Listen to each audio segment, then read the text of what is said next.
Pope Francis, Mercy and Reform, the chemist Pontiff. Past popes were entombed in 3 coffins, one nested inside the other like a set of macabre Russian dolls. There was a coffin of cypress, a coffin of zinc, and a coffin of elm. It was a tradition meant to preserve the body, to seal the vicar of Christ away from the elements, to wrap the papal corpse in layers of imperial security, even in death. But when Pope Francis died in the year 2025, he requested a different arrangement. He ordered that he be buried in a single coffin, a plain wooden box with a zinc lining, no nested layers, no labyrinth of timber and metal, just the bare minimum required by the laws of the Vatican and the laws of decomposition. That single coffin is the perfect skeleton key for unlocking the life and the papacy of Jorge Mario Bergoglio. He spent his entire life stripping away layers of ecclesiastical lacquer, trying to get down to the bare wood of the gospel. We are going to look at the 266th Pontiff of the Roman Catholic Church, a man who consistently reminded the world that Christianity is not a museum for saints, but a rescue mission for sinners. To understand how he arrived at that formulation, we have to start not in a seminary, but in a laboratory. Jorge Bergoglio was born in Buenos Aires in 1936 to Italian immigrant parents. His father, Mario, was a railway worker, an accountant who kept the books. His mother, Regina, raised the 5 children in the working-class neighborhood of Flores. They had fled the creeping shadow of fascism in Italy, seeking a new world where a family might breathe free. But Bergoglio did not start out as a theologian. He started out as a chemist. We often separate the realm of science from the realm of the spirit, treating them as mutually exclusive domains. But for Bergoglio, the laboratory was a place of deep formation. Think about what a chemist actually does. A chemist observes matter. A chemist studies how elements react to one another, how bonds are formed, how compounds are broken down, how impurities are filtered out. A chemist pays attention to the physical reality of the world at its most granular level. This scientific grounding never left him. When he became Pope Francis and wrote his landmark environmental encyclical, Laudato Si', in 2015, he was writing not just as a spiritual leader, but as someone who understood the physical degradation of the planet. He understood the carbon cycle. He understood the chemistry of pollution. He possessed a deeply rational, practical worldview that was shaped by his early mentor at the laboratory, a woman named Esther Balestrino. She was a Marxist, a scientist, a woman of fierce intellect, and she taught the young Bergoglio the value of rigorous logic. We will return to Esther later because her story ends in tragedy, but her influence on the young chemist was profound. Bergoglio learned to look at the world without blinking. He learned to analyze the structural components of a problem. When he eventually discerned a call to the priesthood, he did not abandon this empirical mindset. He simply applied it to the human soul. He viewed the church not as a pristine abstraction, but as a field hospital, a place where messy, broken, volatile human elements came into contact with the healing grace of God. The field hospital analogy is purely practical. In a triage situation, you did not ask a wounded soldier about their cholesterol levels or their long-term dietary habits. You stop the bleeding. You treat the immediate trauma. Bergoglio brought that exact mentality to the Catholic Church. He saw a church that was obsessed with the minute details of moral theology, a church that was building fortresses to protect its own purity, and he recognized that this defensive posture was toxic. It was a failure of the basic chemical reaction that Christianity is supposed to spark in the world. He wanted priests who smelled like their sheep. He wanted a church that was bruised, hurting, and dirty because it had been out on the streets, rather than a church that was unhealthy from being confined and from clinging to its own security. This relentless drive toward the margins was born in those early days in Buenos Aires, a city of immigrants, a city of tangible grit and profound spiritual hunger. He understood that faith had to intersect with reality. If it did not work in the slums, if it did not work in the laboratory, if it did not work in the lives of ordinary people trying to put food on the table, then it was a useless abstraction. The single coffin at the end of his life was the final punctuation mark on a sentence he began writing as a teenager in a chemistry lab. We are going to unpack that sentence. We are going to trace the genealogy of his thought from the streets of Flores to the highest echelons of Vatican power. We are going to look at the mechanics of his reform efforts, the shadow side of his leadership during Argentina's darkest days, and the cultural ripple effect of a papacy that refused to play by the traditional rules of the monarchy. To understand Jorge Mario Bergoglio, we must understand the geography and the culture that formed him. We must descend into the streets of Buenos Aires. This is not just a backdrop, it is an active participant in his psychological and spiritual development. Buenos Aires is a port city, and its residents are known as porteños, the people of the port.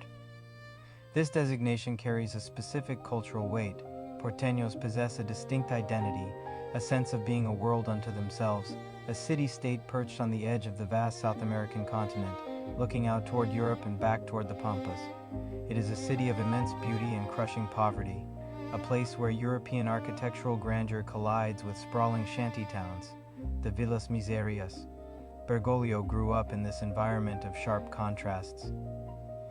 His family, like millions of others in Argentina, was part of the great wave of Italian immigration. They carried with them the trauma of displacement, the grit required to start over in a new hemisphere, and the deep abiding folk piety of the old country. This folk piety is crucial. Bergoglio never looked down on the simple faith of the people. While academic theologians might scoff at novenas, rosaries, and statues, Bergoglio saw these practices as the authentic expression of the poor, a theology of the people that was more robust and real than anything debated in a university seminar. During his formative years, Argentina was swept by a political and cultural earthquake known as Peronismo, centered around Juan and Eva Perón. Peronismo was a complex, populist movement that defied easy categorization. It championed the working class, los descamisados, or the shirtless ones, and it mixed nationalism, labor rights, and a potent cult of personality.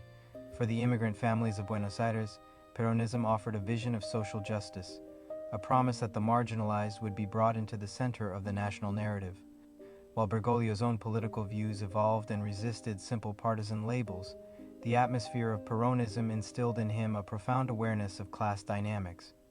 He saw how power was wielded, how the poor were manipulated, and how true leadership required an organic connection to the masses. This was the cauldron of his youth. It was a world of intense political polarization, economic instability, and vibrant cultural expression. And then there was the fragility of his own body. As a young man, Bergoglio suffered a severe bout of pneumonia. The infection was so aggressive that doctors had to surgically remove a portion of his right lung.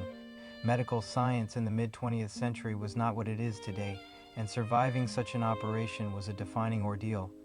It left him with a physical vulnerability that he would carry for the rest of his life. Yet it also deepened his interior life. When your breath is compromised, when you are brought to the very edge of your own mortality, your perspective shifts. You recognize the fundamental precariousness of human existence. The loss of part of his lung forced him to adopt a measured pace, a deliberate rhythm of speech and action that would later become a hallmark of his pastoral style. He could not rush. He had to breathe deeply with the lung capacity he had left. This physical limitation became a spiritual asset. It taught him patience. It taught him the value of silence, the necessity of slowing down to listen to the heartbeat of the person in front of him. Buenos Aires, with its tango rhythms, its political fury, and its immigrant sorrow, was the anvil upon which his character was forged. He learned the language of the streets, the slang, the humor, the quiet desperation of the marginalized. He absorbed the lesson that the church could not exist as an aloof aristocratic institution. It had to be down in the dirt, walking alongside the people, sharing their burdens, and advocating for their dignity. This was not a theoretical stance. It was a visceral reaction to the reality he witnessed every day. The port city taught him that the world is in constant motion, that people are always arriving and departing, seeking refuge, seeking a better life. He saw the face of Christ in the weary immigrant, the exhausted laborer, the mother weeping for her sick child. The theology he later developed as Pope Francis was simply the culmination of his life as a porteño. It was a theology rooted in the concrete, a rejection of sterile intellectualism in favor of an active, messy, risk-taking solidarity. The transition from a young chemist to a Jesuit priest is a fascinating study in the mechanics of spiritual formation. In 1958, at the age of 21, Bergoglio entered the novitiate of the Society of Jesus, the Jesuits. The Jesuits are the intellectual shock troops of the Catholic Church. Founded by Ignatius of Loyola in the 16th century, the order is renowned for its rigorous academic training, its missionary zeal, and its intense focus on discernment. Becoming a Jesuit is not a swift process. It requires years of study in humanities, philosophy, and theology. It involves rigorous spiritual exercises, periods of isolation, and a vow of obedience that binds the Jesuit to the Pope and to his superiors.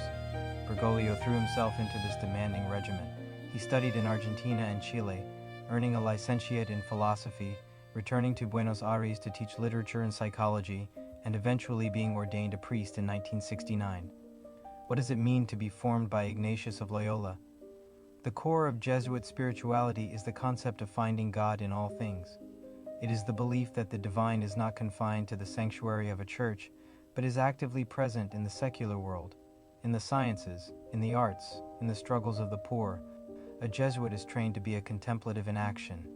You do not withdraw from the world to find holiness, you plunge into the world, bringing the light of the gospel into the darkest corners of human experience. This dual emphasis on deep prayer and vigorous action was the engine of Bergoglio's vocation.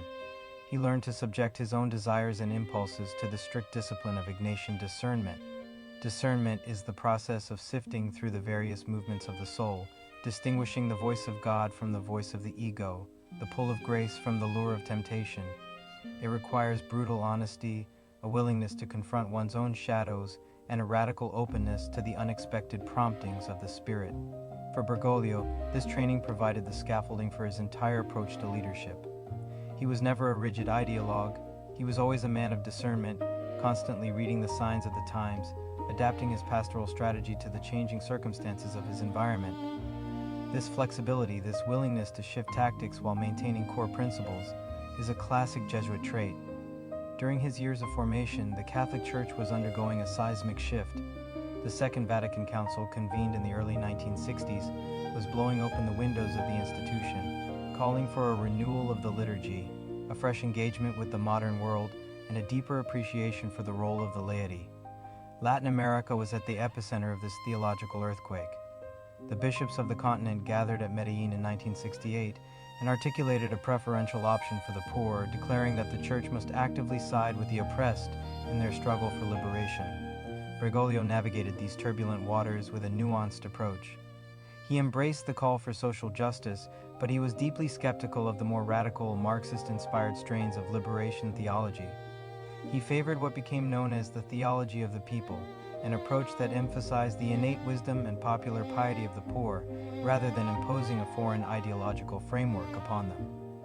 He believed that true liberation came not from violent revolution, but from a profound spiritual and cultural transformation.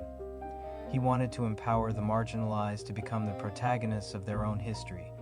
The Jesuit laboratory of the soul is designed to produce men who are resilient, adaptable, and fiercely loyal to the mission. It produced in Jorge Bergoglio a leader who was unafraid of conflict, who could handle the complexities of power without losing his soul, and who possessed the intellectual firepower to challenge the prevailing orthodoxies of both the left and the right. His ordination in 1969 marked the end of his formal training, but the real test was just beginning. The crucible of leadership awaited him, and it would push him to the absolute limits of his endurance and his faith. He was about to step into a position of immense responsibility during one of the darkest chapters in the history of his nation.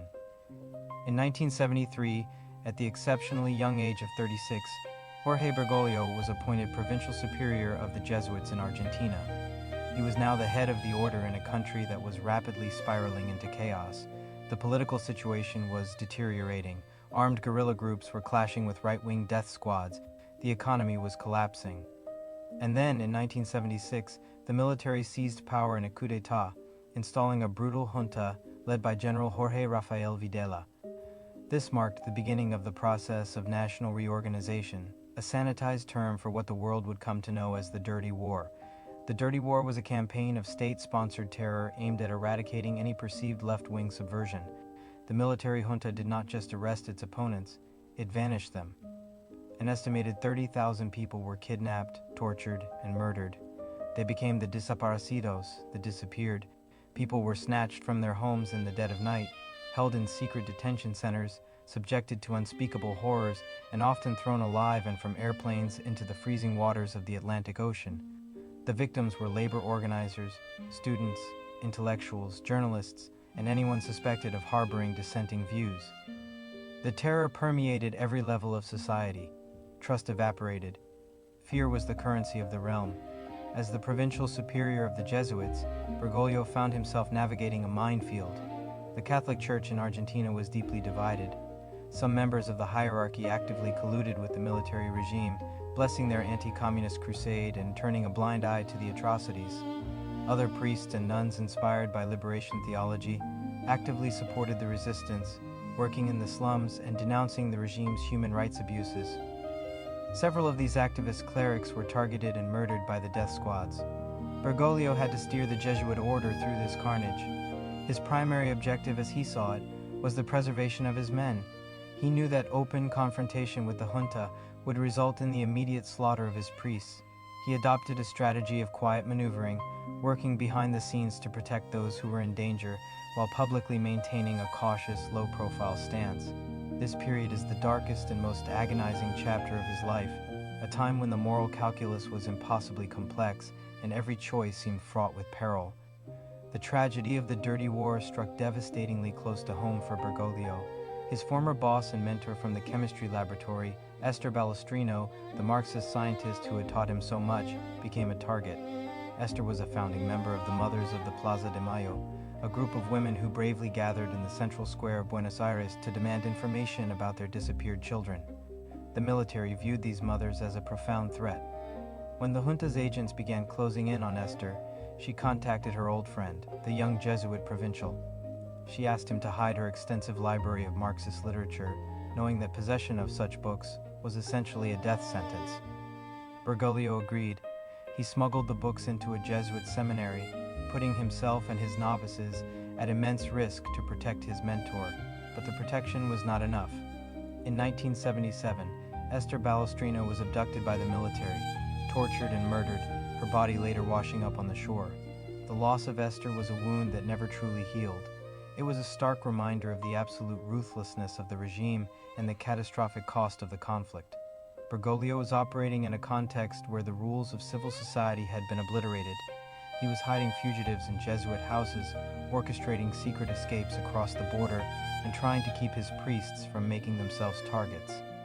He was a shepherd trying to guide his flock through a valley of wolves, and he bore the crushing weight of knowing that he could not save everyone. The trauma of the Dirty War etched itself into his soul. It taught him the limits of institutional power and the devastating reality of human malice. It also fueled a lifelong suspicion of ideological extremes, whether from the militant left or the authoritarian right. He saw firsthand how ideologies could be weaponized to justify the slaughter of the innocent, how abstract political theories could blind men to the humanity of their neighbors. The Dirty War was the crucible that forged his deep, unsentimental understanding of suffering, a suffering that would profoundly shape his future ministry and his eventual papacy. The critical side of Bergoglio's leadership during the Dirty War remains a subject of intense historical and moral debate. If we are to examine his life honestly, we must linger in this ambiguity. The question that has dogged him for decades is not whether he was a monster, but whether he was sufficiently prophetic. Did he do enough? Could he have done more? The central controversy revolves around the kidnapping of two Jesuit priests, Orlando Iorio and Francisco Yalix, who were working in a slum in Buenos Aires. These priests were deeply committed to the poor, and their work was viewed with extreme suspicion by the military junta. Bergoglio, as their superior, had warned them of the danger and ordered them to leave the slum, fearing for their lives.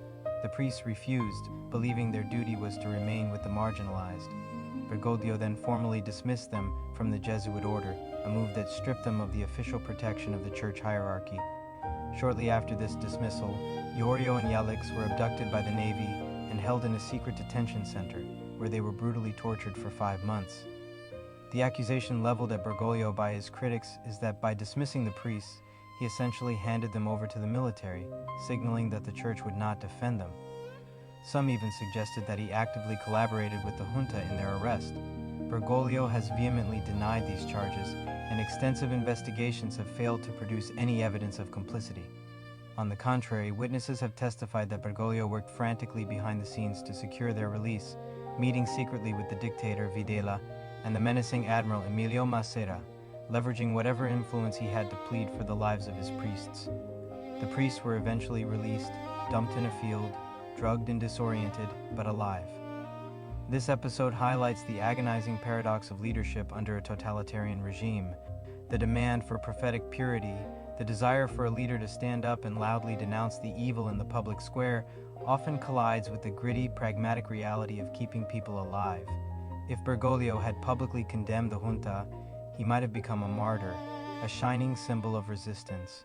But in doing so, he would almost certainly have provoked a massive retaliation against the entire Jesuit order, resulting in the deaths of dozens, perhaps hundreds of his men. He chose the path of covert action, the murky, compromised world of back-channel negotiations and secret rescues. He saved lives, but he did so at the cost of public moral clarity. The survivors of the dirty war, those who lost their children and their spouses, often view his silence with deep resentment. They argue that the Church had a moral obligation to speak the truth aloud, to use its institutional weight to shield the vulnerable, and that the hierarchy's caution was a form of complicity. Bergoglio himself has acknowledged the profound complexity of this era, admitting that he made mistakes and that the burden of decision-making was overwhelming.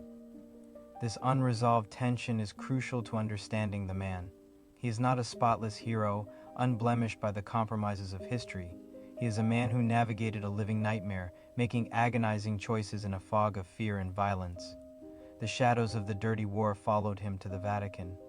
When he emphasizes God's mercy, when he speaks of a church that is a field hospital, he is speaking as a man who has seen the battlefield, who has witnessed the shattered bodies and the broken minds left behind by human cruelty. He knows that moral absolutism is easy in a classroom, but impossibly difficult in a torture chamber. The ambiguity of his record forces us to grapple with the nature of moral courage. Is courage always loud and defiant, or can it be quiet, calculating, and focused on immediate survival? The debate resists easy resolution. It lingers in the gray areas of human frailty and the impossible choices forced upon leaders in times of terror. Bergoglio's legacy from this period is a testament to the tragic dimensions of history, a reminder that even those who strive to do good are often forced to choose between the lesser of two evils, bearing the scars of those choices for the rest of their lives. After his tenure as provincial superior ended, Bergoglio entered a period of profound marginalization within the Jesuit order. His leadership style had been polarizing. He was viewed by some as too conservative, too demanding, and too closely aligned with the old guard. He was sent away, first to teach theology in Buenos Aires, and eventually in 1986, he was dispatched to Germany to complete a doctoral dissertation on the theologian Romano Guardini. This period in Germany is often described as an exile. He was thousands of miles from his beloved Buenos Aires, isolated in a foreign culture, grappling with a sense of failure and vocational crisis. He did not finish the doctorate. The academic atmosphere of the German university system did not suit his practical pastoral temperament. But this exile was far from fruitless. It was, in fact, the site of a profound spiritual discovery that would alter the trajectory of his inner life. While in Germany visiting the Church of St. Peter and Perlach in the Bavarian city of Augsburg, Bergoglio encountered a painting that stopped him in his tracks. The painting was a 17th century Baroque image titled Mary, Untire of Knots. It depicted the Virgin Mary standing on a crescent moon, crushing the head of a serpent, while patiently untying a long, tangled white ribbon held by two angels. The image was commissioned by a nobleman to give thanks for the saving of his marriage. His grandfather and grandmother had been on the brink of divorce until a local priest prayed before an image of Mary and the figurative knots of their relationship were loosed. Bergoglio was utterly captivated. He saw in this obscure Bavarian devotion a profound theological truth that resonated with everything he had experienced in Argentina. The knots in the painting represented the tangles of human sin, the complexities of our failures, the deep, agonizing problems that we cannot unravel on our own. The dirty war had left his country tied in a million knots of grief, suspicion, and trauma. His own life was knotted with the stress of leadership, the criticism of his peers, and the uncertainty of his future. And here was an image of the Mother of Christ, not performing a spectacular miracle, not raining fire from heaven, but engaged in the slow, painstaking, quiet work of untying knots. It was the perfect metaphor for the kind of pastoral care he believed the Church should provide. Bergoglio bought a postcard of the image and brought it back to Argentina. He began promoting the devotion with extraordinary zeal. He had copies made and distributed them throughout the slums and parishes of Buenos Aires. He had the image engraved on a chalice. The devotion spread like wildfire across Latin America. The people of the Villas Misarias, whose lives were constantly knotted by poverty, addiction, and violence, found immense comfort in this image of a patient mother untangling their burdens. This devotion encapsulates Bergoglio's entire spiritual worldview. It is a rejection of the quick fix, a dismissal of the spectacular and the triumphant. It acknowledges that human life is messy and complicated, that our problems are often deeply entrenched and resistant to simple solutions. The work of grace, as he saw it, is the slow, deliberate untying of these knots, a process that requires patience, humility, and a relentless trust in the mercy of God. When he later became Pope Francis, he kept a copy of this image in his residence at the Vatican, frequently receiving guests beneath it. He even requested that the image be set up in the Vatican gardens for a global rosary marathon. The discovery of Mary Untier of Knots in that quiet German church transformed his exile into a period of incubation. He returned to Argentina not as a defeated academic, but as a pastor, armed with a potent symbol of hope. He had found a visual language for his theology of mercy, a way to communicate the tenderness of God to a world that was suffocating in its own tangled failures. The German exile, which seemed like a punishment, was the necessary crucible that clarified his vision and prepared him for the astonishing resurrection of his career that was about to unfold. The rehabilitation of Jorge Bergolio began in 1992 when he was plucked from his internal Jesuit exile and appointed as an auxiliary bishop of Buenos Aires. By 1998, he had become the Archbishop of the city, the primary spiritual leader of millions. This elevation did not result in a retreat into aristocratic privilege. Instead, it inaugurated the era of the slum bishop. As Archbishop, Bergoglio radically reoriented the priorities of the archdiocese, turning its focus outward toward the peripheries, toward the sprawling shantytowns that ringed the capital. He tripled the number of priests assigned to the Villas Miserias. He did not just send his priests, he went himself. He became a fixture in the slums, walking the unpaved streets, drinking mate with the residents, washing the feet of drug addicts, and listening to the agonizing stories of the discarded. He rejected the trappings of his office. He refused to live in the ornate archbishop's palace, opting instead for a modest apartment where he cooked his own meals and heated his own water. He gave up his chauffeured car and traversed the city using public transportation, riding the subway and the bus, standing shoulder to shoulder with the commuters and the laborers. This was not a performative stunt. It was a deeply ingrained conviction that the shepherd must remain close to the sheep. It was a physical manifestation of his belief that the church must strip away its worldly security and embrace the vulnerability of the poor. His episcopal motto, Miserando atque elegendo, translates to lowly yet chosen. It is a phrase taken from a homily by the Venerable Bede, reflecting on the calling of St. Matthew the tax collector. It encapsulates his profound sense that God's grace operates not through human merit or institutional prestige, but through mercy directed at the broken and the unworthy. As Archbishop, he developed a sharp critique of the global economic system. He saw the devastating effects of unbridled capitalism on the streets of Buenos Aires, the way it commodified human beings and discarded those who are not economically productive.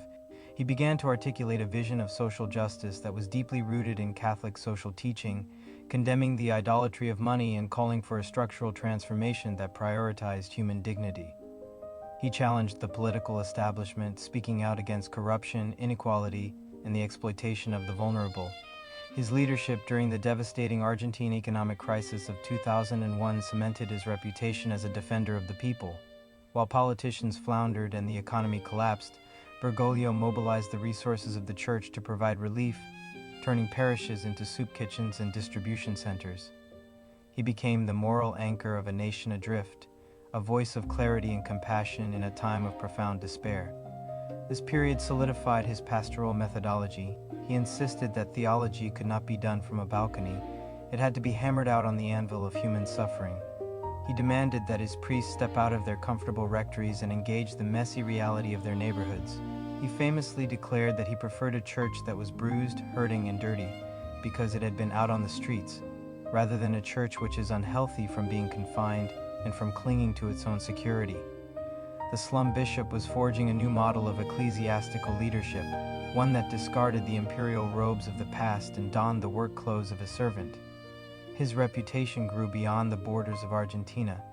He was created a cardinal by Pope John Paul II in 2001, entering the exclusive club of the princes of the church.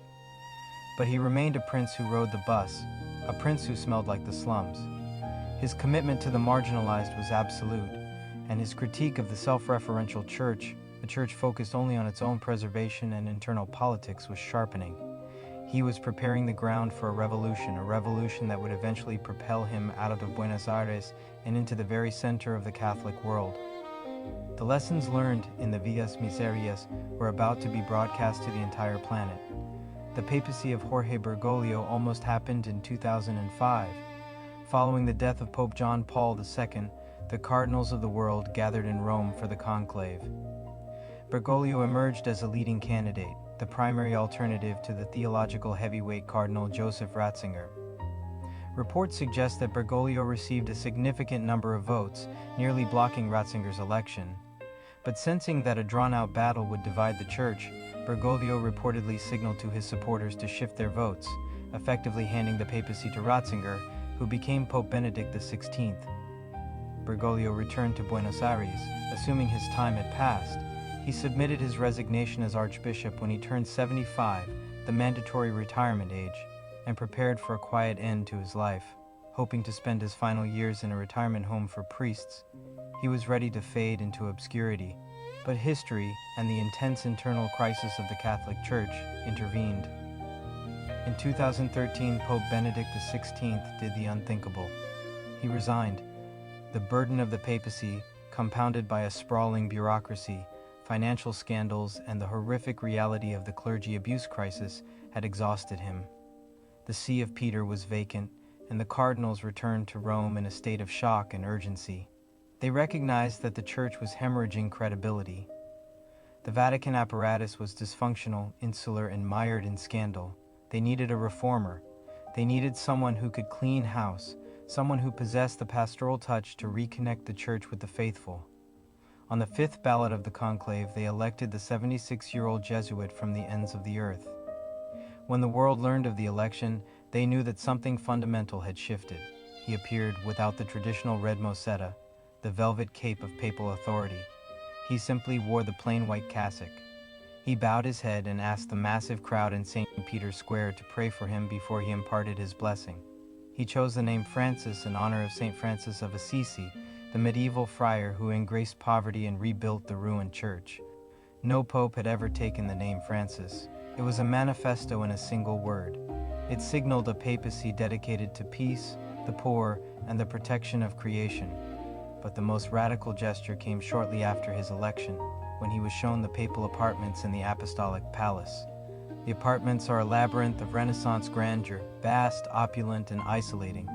Francis took one look and refused to move in. He declared that the space was too large, that he needed to live among people. He chose instead to reside in the Dama Sancta Martha, the Vatican guest house where the cardinals had stayed during the conclave. He took a simple suite, ate his meals in the communal dining room, and celebrated a daily morning mass for the Vatican staff, the gardeners, the mechanicians, and the secretaries. This refusal of the palace was not just a quirk of personality, it was a profound theological statement. It was a dismantling of the papal monarchy. By choosing the guest house, Francis stripped the papacy of its imperial isolation. He made himself accessible. He broke the power of the curial gatekeepers who controlled access to the pontiff. He established a new center of gravity in the Vatican, one based on simplicity and fraternity rather than hierarchy and pomp. The transition from the slums of Buenos Aires to the halls of the Vatican was seamless in its ideological consistency. He brought the bus-riding, slum-visiting ethos directly into the heart of the institutional church. He began making cold calls to ordinary people who had written him letters, shocking them by simply saying, "Hello, this is Pope Francis." He washed the feet of Muslim prisoners and women on Holy Thursday, shattering liturgical norms. He was deliberately breaking the mold, demonstrating that the authority of the church must be rooted in service and vulnerability rather than in the rigid enforcement of rules. The conclave of 2013 had sought a reformer, but they got a revolutionary, a man who believed that the only way to save the institution was to turn it upside down and shake out the accumulated dust of centuries. The engine of the Francis papacy was the relentless application of mercy as the highest theological principle. He was not interested in changing the core doctrines of the Catholic faith. he was interested in changing the posture of the church. He declared a Jubilee Year of Mercy in 2015, an extraordinary global event designed to emphasize God's inexhaustible willingness to forgive. He wanted priests to be facilitators of grace, not toll keepers of salvation. He challenged the rigid moralism that had alienated millions of Catholics, famously asking, "Who am I to judge?" when questioned about a gay priest seeking God. This pastoral openness was both liberating and deeply polarizing. For many who felt marginalized by the church, the divorced, the LGBTQ community, the poor, Francis was a breath of fresh air, a shepherd who finally understood their struggles. But for a vocal and powerful contingent of traditionalist Catholics, his ambiguity was terrifying.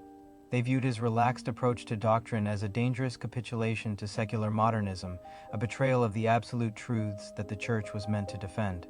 Francis refused to back down. He continued to push the church out of its comfort zone.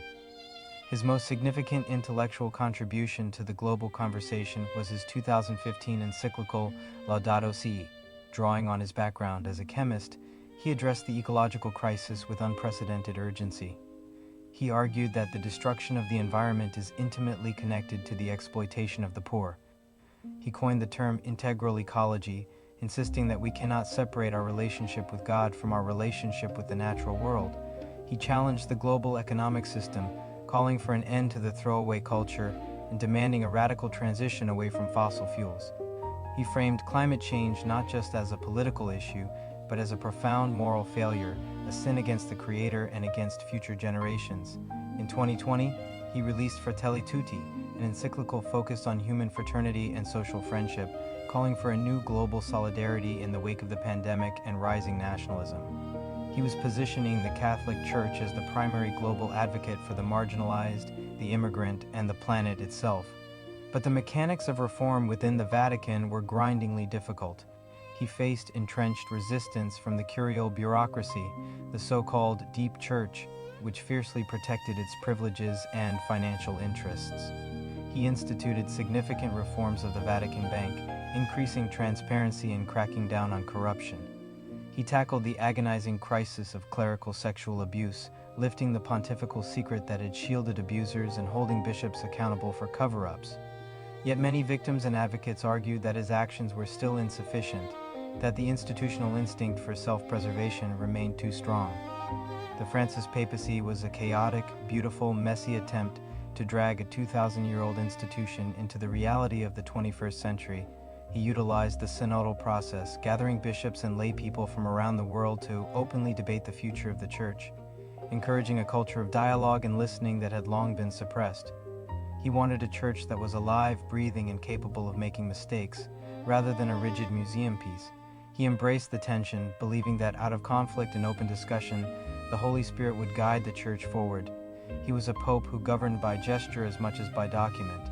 His embrace of a man covered in tumors, his visits to refugee camps in Lesbos and Lampedusa, his unscripted press conferences on the papal airplane, these were the true encyclicals of his pontificate. They were visible manifestations of the untire of knots, a man attempting to unravel the rigid, defensive posture of his predecessors and weave a new tapestry of radical inclusion. The resistance he faced only deepened his resolve. He understood that true reform is never painless, that the prophetic voice is always met with hostility.